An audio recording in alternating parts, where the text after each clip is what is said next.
ሰበር መረጃ ደርሶናል። የበረከት ገበሬዋ መታሰር ከጠቅላዩ ጋር ምን አገናኘው? በረከት ገበሬዋ ለእስር የተዳረገችበት ምክንያት ምንድን ነው? በረከት ገበሬዋ የታሰረችበት ሚስጥራዊ ሰነድ ወጥቷል።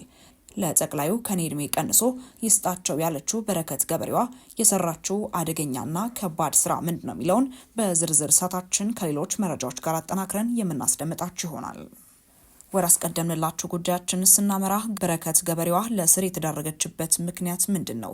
ዝርዝር መረጃ ወጥቷል። ከቅርብ ጊዜ ወዲህ ስማቸው በመደበኛው ሚዲያና በማህበራዊ ሚዲያ ገዝፈው ከወጡ ስሞች መሃል በቅጽል ስሟ በረከት ገበሬዋ፣ ሙሉ ስሟ ደግሞ በረከት ወርቁ አደራ በመባል የምትታወቀው ግለሰብ ትገኝበታለች። ግለሰቧ ጠቅላይ ሚኒስትር አብይ አህመድን አስመልክቶ ከጥቂት ወራት በፊት እኔን ሁሌ የሚያስጨንቀኝ የሚያሳስበኝ ነገር ጠቅላይ ሚኒስትራችን ደከመኝ፣ በቃኝ፣ ትንሽ ልረፍ፣ እስቲ እንዳባ ወደ ልጆቼ ወደ ቤተሰቤ ልመለስ ቢል ምን ይውጠናል? ማን ነው እሱን የሚተካው?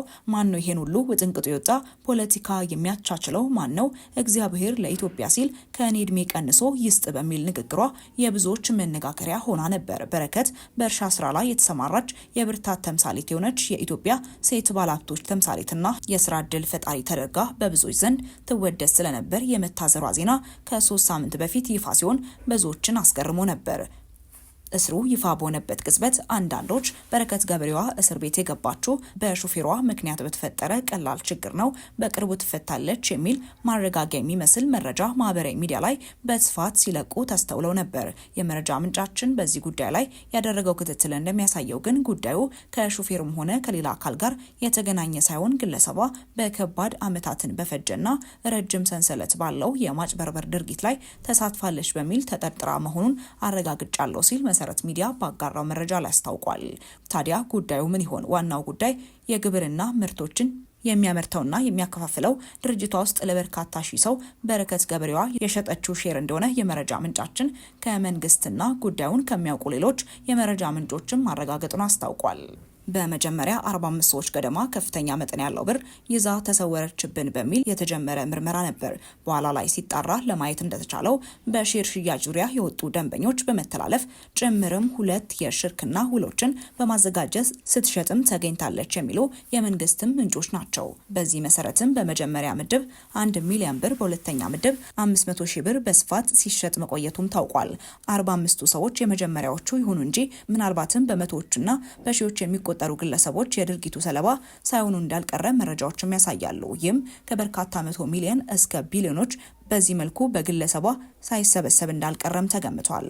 ስራው እንደ ፕሪያም ስኪም ቀድሞ ሼር የገዙ ሰዎች ሌሎች ሰዎችን እንዲያመጣ የማድረግ አካሄድ እንደነበረው አንድ ጉዳዩን በቅርበት የተከታተሉ የመረጃ ምንጭም ያስረዳሉ።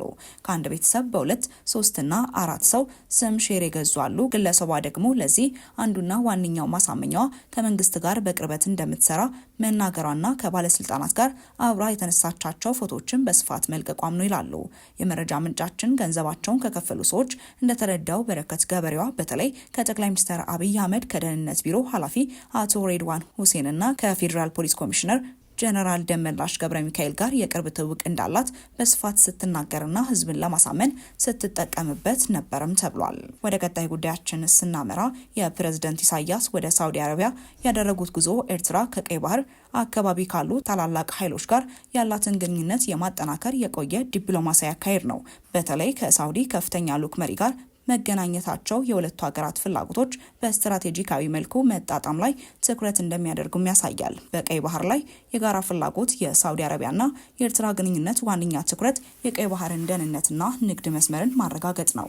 ሳውዲ በየመን ያለው ጦርነትና በባቤል ማንደብ አካባቢ ያለው የሁቲዎች ስጋትም ያሳስባታል። ኤርትራ ደግሞ በባህር ዳርቻ ላይ የረጅም ጊዜ ስትራቴጂካዊ አጋር ናት። የሁለቱ መሪዎች ውይይት በቀይ ባህር ደህንነትና በሽብርተኝነት ላይ የተቀናጀ እርምጃ የመውሰድ አስፈላጊነት ላይ ያተኩራል።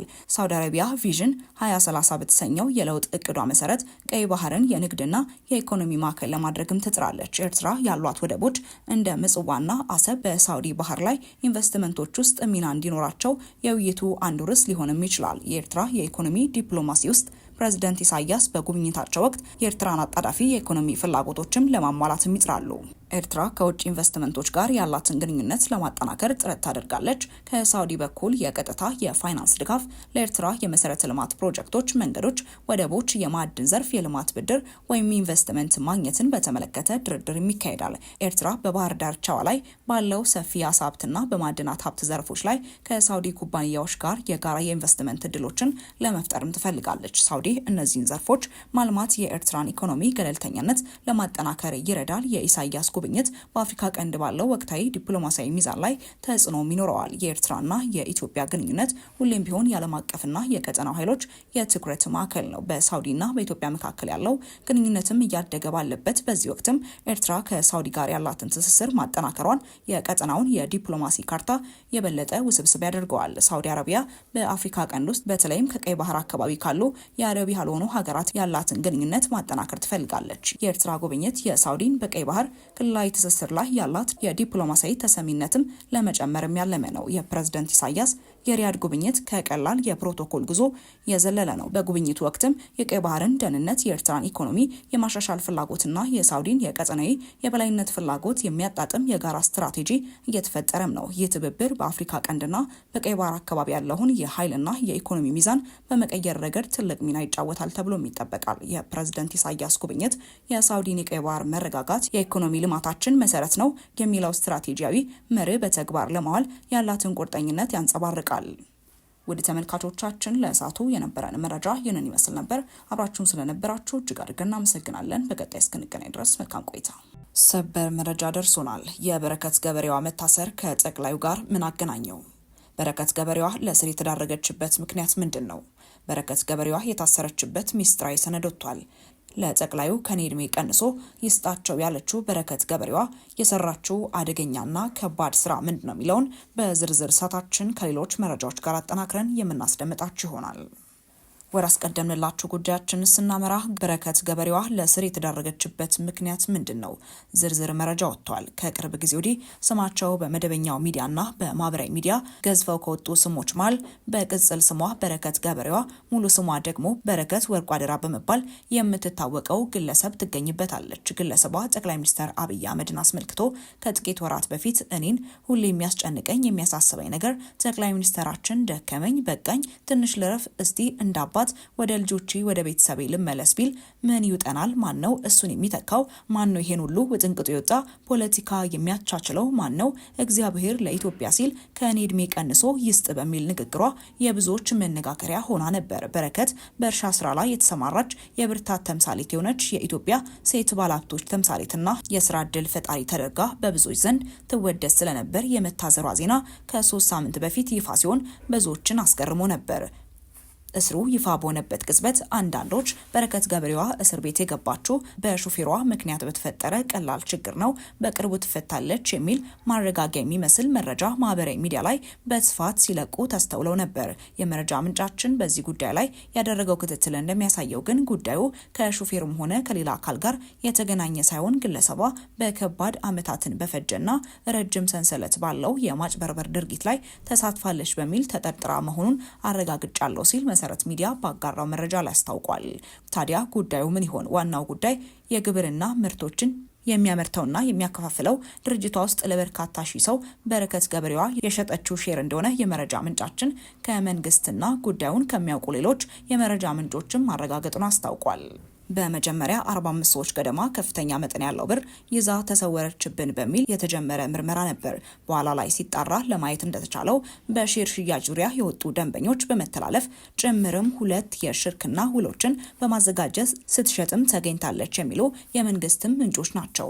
በዚህ መሰረትም በመጀመሪያ ምድብ 1 ሚሊዮን ብር፣ በሁለተኛ ምድብ 500 ሺህ ብር በስፋት ሲሸጥ መቆየቱም ታውቋል። 45ቱ ሰዎች የመጀመሪያዎቹ ይሁኑ እንጂ ምናልባትም በመቶዎችና በሺዎች የሚቆጠሩ ግለሰቦች የድርጊቱ ሰለባ ሳይሆኑ እንዳልቀረ መረጃዎችም ያሳያሉ። ይህም ከበርካታ 100 ሚሊዮን እስከ ቢሊዮኖች በዚህ መልኩ በግለሰቧ ሳይሰበሰብ እንዳልቀረም ተገምቷል። ስራው እንደ ፕሪያም ስኪም ቀድሞ ሼር የገዙ ሰዎች ሌሎች ሰዎችን እንዲያመጣ የማድረግ አካሄድ እንደነበረው አንድ ጉዳዩን በቅርበት የተከታተሉ የመረጃ ምንጭም ያስረዳሉ። ከአንድ ቤተሰብ በ2፣ 3 እና 4 ሰው ስም ሼር የገዙ አሉ። ግለሰቧ ደግሞ ለዚህ አንዱና ዋነኛው ማሳመኛዋ ከመንግስት ጋር በቅርበት እንደምትሰራ መናገሯና ከባለስልጣናት ጋር አብራ የተነሳቻቸው ፎቶዎችን በስፋት መልቀቋም ነው ይላሉ የመረጃ ምንጫችን። ገንዘባቸውን ከከፈሉ ሰዎች እንደተረዳው በረከት ገበሬዋ በተለይ ከጠቅላይ ሚኒስትር አብይ አህመድ ከደህንነት ቢሮ ኃላፊ አቶ ሬድዋን ሁሴን እና ከፌዴራል ፖሊስ ኮሚሽነር ጀነራል ደመላሽ ገብረ ሚካኤል ጋር የቅርብ ትውውቅ እንዳላት በስፋት ስትናገርና ህዝብን ለማሳመን ስትጠቀምበት ነበርም ተብሏል። ወደ ቀጣይ ጉዳያችን ስናመራ የፕሬዝዳንት ኢሳያስ ወደ ሳውዲ አረቢያ ያደረጉት ጉዞ ኤርትራ ከቀይ ባህር አካባቢ ካሉ ታላላቅ ኃይሎች ጋር ያላትን ግንኙነት የማጠናከር የቆየ ዲፕሎማሲያዊ አካሄድ ነው። በተለይ ከሳውዲ ከፍተኛ ልዑክ መሪ ጋር መገናኘታቸው የሁለቱ ሀገራት ፍላጎቶች በስትራቴጂካዊ መልኩ መጣጣም ላይ ትኩረት እንደሚያደርጉም ያሳያል። በቀይ ባህር ላይ የጋራ ፍላጎት የሳውዲ አረቢያና የኤርትራ ግንኙነት ዋነኛ ትኩረት የቀይ ባህርን ደህንነትና ንግድ መስመርን ማረጋገጥ ነው። ሳውዲ በየመን ያለው ጦርነትና በባቤል ማንደብ አካባቢ ያለው የሁቲዎች ስጋትም ያሳስባታል። ኤርትራ ደግሞ በባህር ዳርቻ ላይ የረጅም ጊዜ ስትራቴጂካዊ አጋር ናት። የሁለቱ መሪዎች ውይይት በቀይ ባህር ደህንነትና በሽብርተኝነት ላይ የተቀናጀ እርምጃ የመውሰድ አስፈላጊነት ላይ ያተኮራል። ሳውዲ አረቢያ ቪዥን 2030 በተሰኘው የለውጥ እቅዷ መሰረት ቀይ ባህርን የንግድና የኢኮኖሚ ማዕከል ለማድረግም ትጥራለች። ኤርትራ ያሏት ወደቦች እንደ ምጽዋና አሰብ በሳውዲ ባህር ላይ ኢንቨስትመንቶች ውስጥ ሚና እንዲኖራቸው የውይይቱ አንዱ ርዕስ ሊሆንም ይችላል። የኤርትራ የኢኮኖሚ ዲፕሎማሲ ውስጥ ፕሬዝዳንት ኢሳያስ በጉብኝታቸው ወቅት የኤርትራን አጣዳፊ የኢኮኖሚ ፍላጎቶችም ለማሟላትም ይጥራሉ።